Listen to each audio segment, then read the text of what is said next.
Hello, we are at the Origen del Agua Nature Reserve in El Caucho, about 5 kilometers to the east of Barichara. And this is a 3-hectare piece of land that was bought about 1.5 to 2 years ago, where it is incredibly eroded. The Origen del Agua Reserve is about 3 hectares large and slopes down from the top of a ridgeline to a rural school. While the idea is to transfer ownership into community hands as soon as possible, for now the main planning and work efforts are stemmed by 2 friends of mine. Jessica, a former physicist turned relentless regenerator, and Oswaldo, a former wildlife photographer, local bird specialist, and regenerative veteran. Now the question becomes, why are we here? Why are we here on this piece of land where you can't do any agriculture, can't even really directly start growing food in a regenerative way? We're here because of places like this. That's a cuenca, a small spring. How's this spring fed?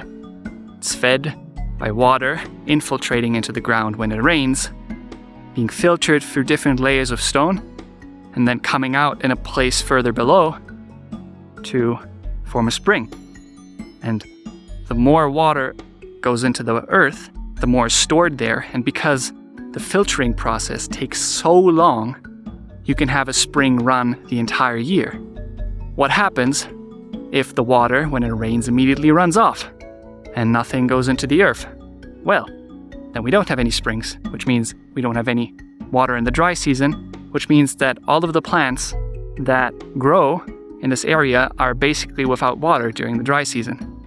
We want to prevent that. So that's why we build little small stone walls all across the place to stop the water as it's running down the hills and have a little bit of sediment caught by these stones. And on that sediment, new plants can grow, again, strengthening the earth, so that with time, all of this earth is again turned into rich humus, which it's really the best style of earth you can get, which is incredibly high in organic matter, can hold up to 50% of its weight in water. So in and of itself storing a lot of water. And because it's more porous, there's more space, the water can sink in. And with the vegetation and the stones, the water is also slowed down, so it stands a little bit in one place and can seep into the ground instead of, like on rock, just running immediately away.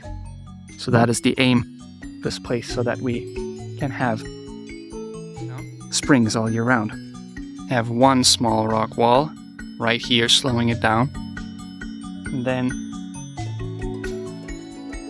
go a few steps down, have another rock wall right here.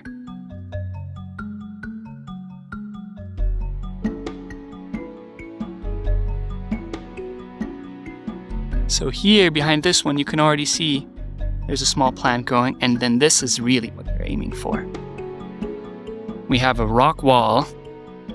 We have a rock wall right here. A lot of sediment that was washed down with the water, and then our first tiny plants growing inside. And this only happens with time. We only start with the rocks. And then a year later, 2 years later, this has happened. And we have quite high nutrient soil and a good base to grow plants that then seed themselves. Because what we usually try to do is connect 2 patches of vegetation. We try to connect 2 patches of vegetation from right there to right there, so that there are seedlings coming through and then form a continuous line. So connecting these kinds of dense clusters is what we're aiming at right now. And as you've seen probably in some of the corners of the video until now, we have these little bits completely covered in mulch and then several different plants growing in there. We don't just plant one massive tree. No, we have different roles being played here. We have our main tree that we want to grow, these 2. And then we have a cactus here and a sabila, aloe vera, right there. We want to mainly grow this tree, but of course, by itself, it won't survive the dry season. So, we plant these 2 different species on its sides that hold water very well. which means that during the dry season, they can actually help the plants around them and feed them through the root systems. And they do this by releasing water back into the earth to feed through the plants around them. Now, some people might say, why the heck would they do this? That doesn't make any sense survival-wise.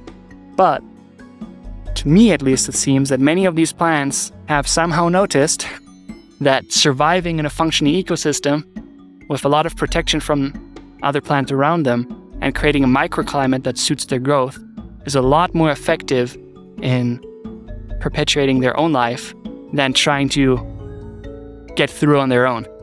So they actually help the plants around them to grow as well, just as forests everywhere do through the mycelial network of the fungi exchanging nutrients. You can see the same thing on a very small scale here.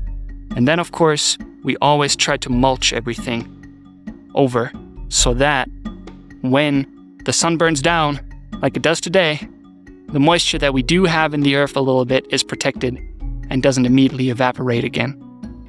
Therefore, keeping, when it rains, the water in the soil instead of releasing it right back into the air, unable to be accessed by the plants that we're trying to get through the dry season here.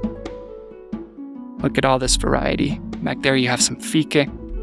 This is a cactus that only really grows here. I hope you enjoyed this first try at sharing our regenerative work here. I will keep releasing more videos on our progress at Origen del Agua and present many more awesome projects happening in and around Barichara in the coming weeks. So if you want to share the gift of inspiration, show this video to a friend of yours. Let's regenerate the earth together.